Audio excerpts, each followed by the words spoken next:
अनगम निर्वाण शांतिप्रदम ब्रह्मा शंभुफनिन्द्रसेव्य मनीषं वेदांत वेद्यं विभुं रामाख्यं जगदीश्वरं सुरगुरुं मायामनुष्यं हरिं वन्देऽहं करुणाकरं रघुवरं भूपालचूडामणिं।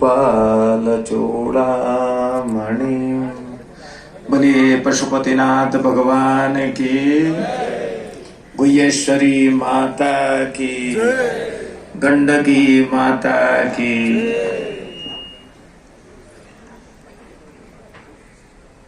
आज नेपाल राष्ट्र के लिए गौरव का दिन है। मेरे को नेपाली समझ में तो आता है, बोलने में बड़ी थोड़ा सी,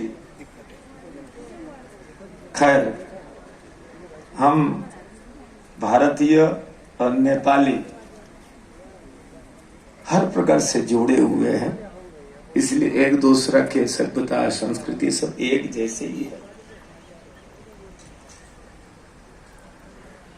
सब हिंदी जानते हैं, हिंदी समझते हैं, शायद या कोई भी नहीं होंगे जो हिंदी नहीं जानते हैं।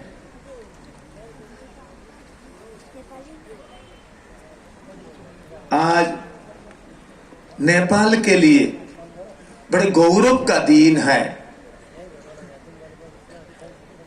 खुशी का दिन है, जो नेपाल राष्ट्र की उन्नति के लिए, नेपाल राष्ट्र की अभ्युदय के लिए भगवान पशुपतिनाथ के मंदिर प्रांगण में, पाशुपत क्षेत्र में, पाशुपत क्षेत्र ही नहीं है, ये केदार खंड है, केदार है। महाभारत में बड़े सुंदर कथा आया है। भगवान शंकर और भीमसेन दोनों में खींचातानी बहुत हुई। भगवान शंकर बैल बन करके वहां घूम रहे थे, दर्शन देना नहीं चाहते थे। नारद जी ने बता दिया ये भगवान शंकर जी है। भगवान शंकर ने, शंकर जी का पूछ नारद जी ने पकड़ लिया और पकड़ करके बड़ी खींचातानी हुई। उस खींचातानी में भगवान शंकर के शरीर का 6 टुकड़ा में विभाजित हो गया। धरती पर अंदर से प्रविष्ट होकर के और एक टुकड़ा केदारनाथ के रूप में पृष्ठभाग प्रकट हुआ। 2 हाथ तुंगनाथ के रूप में प्रकट हुआ। पेट के भाग मध्य महेश्वर के रूप में केदारनाथ के पास ही प्रकट हुआ। मुख के भाग रुद्रनाथ के रूप में गुपेश्वर के पास, जोशीमठ के पास में प्रकट हुआ। और जटा कल्पेश्वर के रूप में हेलन बद्रीनाथ के पास में प्रकट हुआ। और भगवान शंकर जी का ब्रेन, मस्तक, यह पशुपतिनाथ भगवान के रूप में प्रकट हुए। ये भगवान शंकर का व्यापक विराट स्वरूप है। हम कहां अलग हैं? हम जुड़े हुए हैं, हम एक है, हमारी सभ्यता एक है, संस्कृति एक है, खान पान एक है।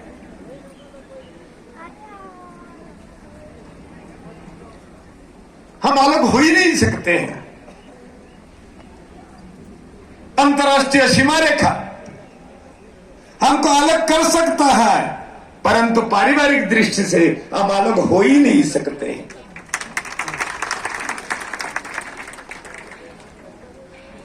आज उस पशुपतिनाथ भगवान के ब्रेन, पाशुपत क्षेत्र,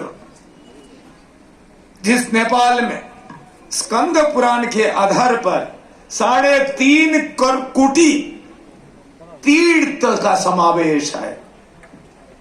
10 तीर्थ और सहस्राणी 10 कुट्टस्तथा परा।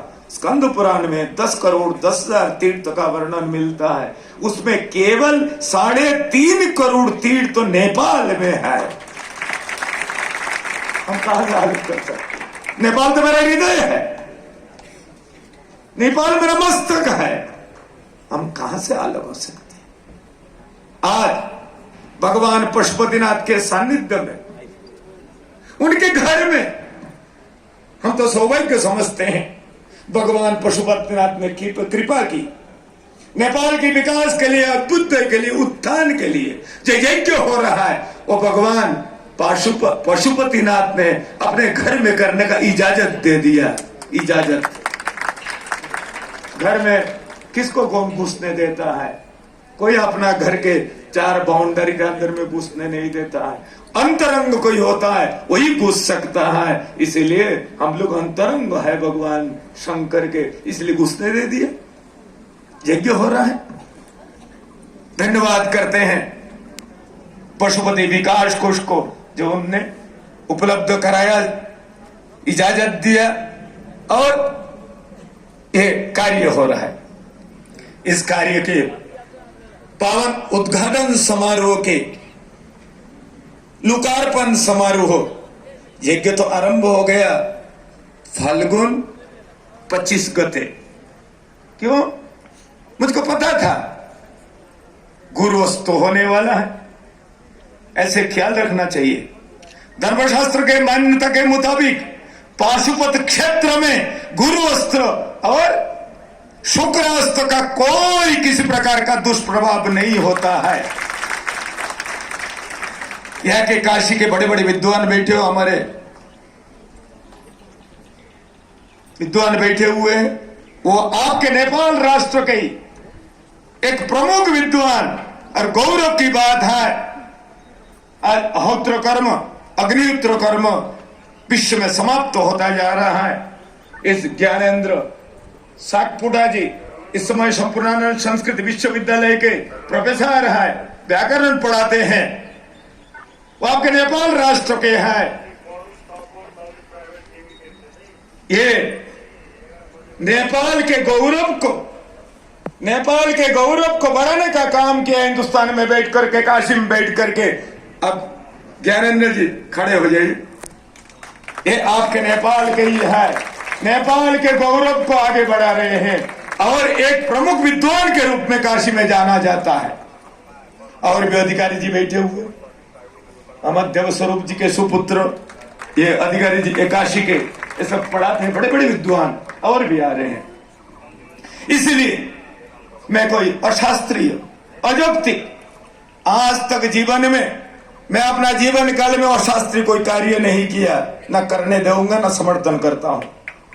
शास्त्र के विधान के अनुरूप कार्य से ही समाज, राष्ट्र, विश्व का कल्याण संभव है।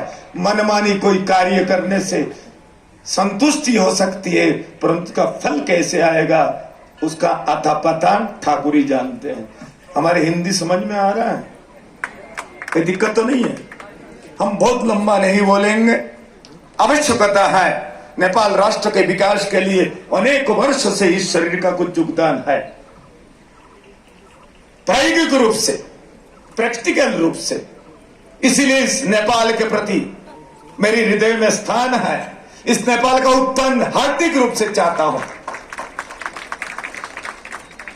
आज उस पशुपतिनाथ के प्रांगण में बाबा पशुपतिनाथ की कृपा से जो 11 मार्च फाल्गुन 25 गते भूमि पूजन के साथ साथ में यज्ञ आरंभ हुआ। इतना दिन वासुदेव शास्त्री कोइराला, जो इस आपके नेपाल के विद्वान ब्राह्मण प्रतिष्ठित व्यक्तित्व रूप में जाना जाता है, जिनके टीवी में प्रतिदिन आप लोग ज्योतिष के विषय में चर्चा सुनते हैं, वो इसके यज्ञ के जजमान है, प्रतिनिधि जजमान। नेपाल के 3 करोड़ जनता के प्रतिनिधि बन करके के यज्ञ में जजमान बन के बैठे हुए हैं और संकल्प यही किया है, चाहे हमारे उपराष्ट्रपति, कार्यवाहक राष्ट्रपति महोदय हो, चाहे हमारे उप प्रधान हो, गृह मंत्री, चाहे ये सांस्कृतिक मंत्री, हमारे प्रमुख सचिव, उपराष्ट्रपति कार्यालय के सचिव, हमारे सीडीओ और जो तमाम यहाँ लोग उपस्थित हैं, सभी के प्रतिनिधि बन करके हमारे वासुदेव शास्त्री इसमें प्रतिनिधि बन करके आपके सबके लिए उन्होंने संकल्प किया है। इस कार्यक्रम के शुभारंभ तब हो गया था, क्यों? अस्त होने वाला है, प्रश्न खड़ी हो सकती है। इस बात को देखते हुए इतना दिन पहले संकल्प करके कार्य आरंभ हो गया था। दुर्गा पाठ निरंतर चल रहा है, गणपति अथर्व शीर्षों का पाठ निरंतर चल रहा है, परंतु सार्वजनिक रूप से लोकार्पण, समाज के सामने प्रदर्शन और समाज के हर वर्ग को लाभ मिले, उसका आज माननीय सम्माननीय कार्यवाहक राष्ट्रपति महोदय, जिनका नाम आप लोगों ने ले लिया है बहुत बार, माननीय गृह मंत्री महोदय, सांस्कृतिक मंत्रालय महोदय और नेपाल सरकार के उच्च पदस्थ अधिकारी, ब्राह्मण वृंद, जजमान और तमाम जो धर्मप्राण जनता है, वो सबके समक्ष आज राष्ट्रपति महोदय ने, हमारे मुंह से राष्ट्रपति निकल गया, कार्यवाहक राष्ट्रपति तो है ही है, राष्ट्रपति तो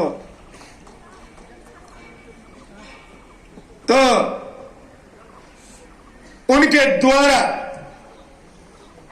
लोकार्पण सार्वजनिक रूप से आज कर दिया गया है। आज से यह यज्ञ सार्वजनिक हो गया, इसलिए शंका को नहीं रखना। बोले गुरु अस्त और शुक्र अस्त, एक उदाहरण मैं देता हूं। कोई व्यक्ति गायत्री पुरस्चरण करता है, कोई विद्वान 2.5 वर्ष लगता है। जिस दिन संकल्प करता है पूर्णावधि होती तक 24 लाख गायत्री जप करने के लिए 2.5 वर्ष 2 वर्ष से नीचे नहीं हो सकता है। उस 2.5 वर्ष 2 वर्ष के अंदर में कितने बार गुरुअस्त और शुक्रोस्त होंगे? क्या उस गायत्री पुरस्चरण कर्म को निषिद्ध माना जाएगा? इसीलिए जिस समय कार्य आरंभ हुआ उसी समय शुद्ध ग्रह स्थिति रहा है, कोई दोष नहीं था। और जिस दिन पूर्णाहुति होगी उस दिन भी शुद्ध ग्रह स्थिति रहेगी। इसलिए किसी को कोई शंका नहीं करना चाहिए, जानकारी कर लेनी चाहिए, इसमें कोई शंका का कोई गुंजाइश नहीं है। भगवान पशुपतिनाथ की कृपा,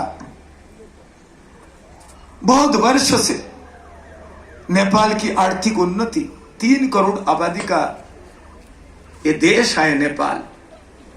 इस 3 करोड़ आबादी का देश, जहां भगवान विश्वनाथ के ब्रेन बैठा हुआ है, उस देश के लोग गरीबी, उस देश के लोग दुख, आर्थिक संकट, रोजगार के अभाव में कैसे कष्ट पा सकते हैं? तो इसका उपाय खोजनी चाहिए। उपाय तो लौकिक दृष्टि से, शारीरिक दृष्टि से होता ही रहता है, परंतु बुद्धि जैसे बलम तैसे, जब बुद्धि है वही बल है। बुद्धि को जगाने की आवश्यकता है।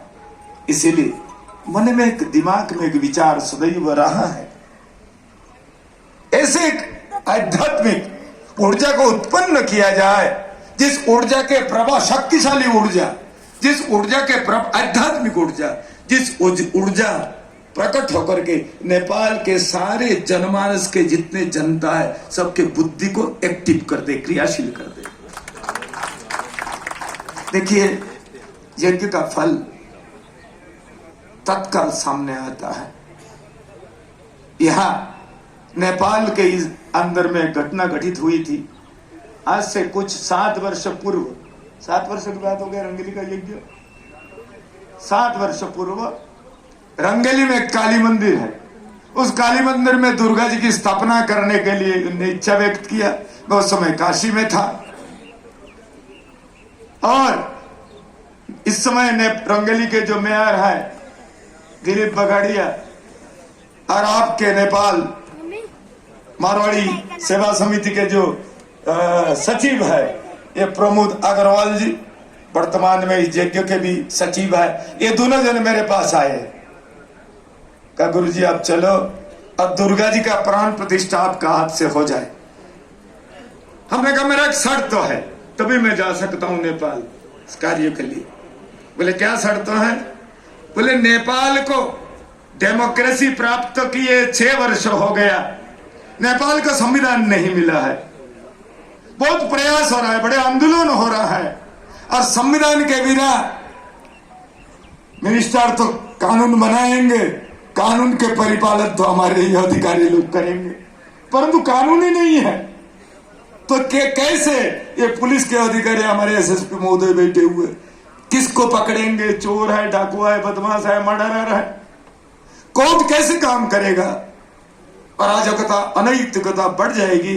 ऐसे स्थिति में राष्ट्र को सुरक्षा के लिए नेपाल में संविधान की आवश्यकता तुरंत, इसलिए अब संविधान, नेपाल का संविधान पारित हो जाए, इसीलिए सहस्त्र चंडी महायज्ञों का आयोजन अवश्य करें, तब मैं जाऊंगा।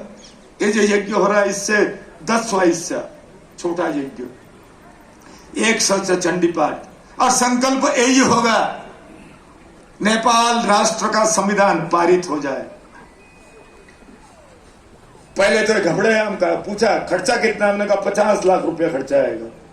ये थोड़ा घबराए, हमने कहा मेरे को ले जाना है नेपाल में, तो यज्ञ के लिए आपको संकल्प करना पड़ेगा, तभी जाऊंगा, नहीं तो आप अपना ढंग से कर ले।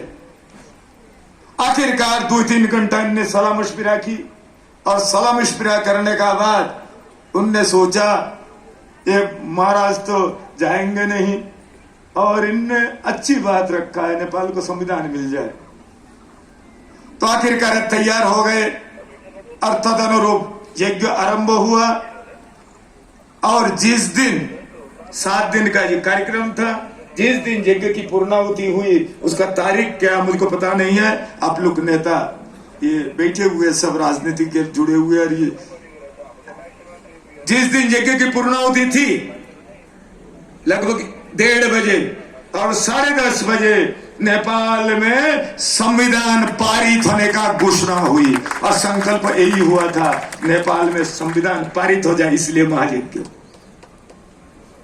ये प्रमुख जी बैठे हुए हैं, रंगली के रहने वाले हैं, और दिलीप बगड़िया जब मैं आ रहा है यहां भी चले गए क्या? चले गए। ये सत्य हकीकत है।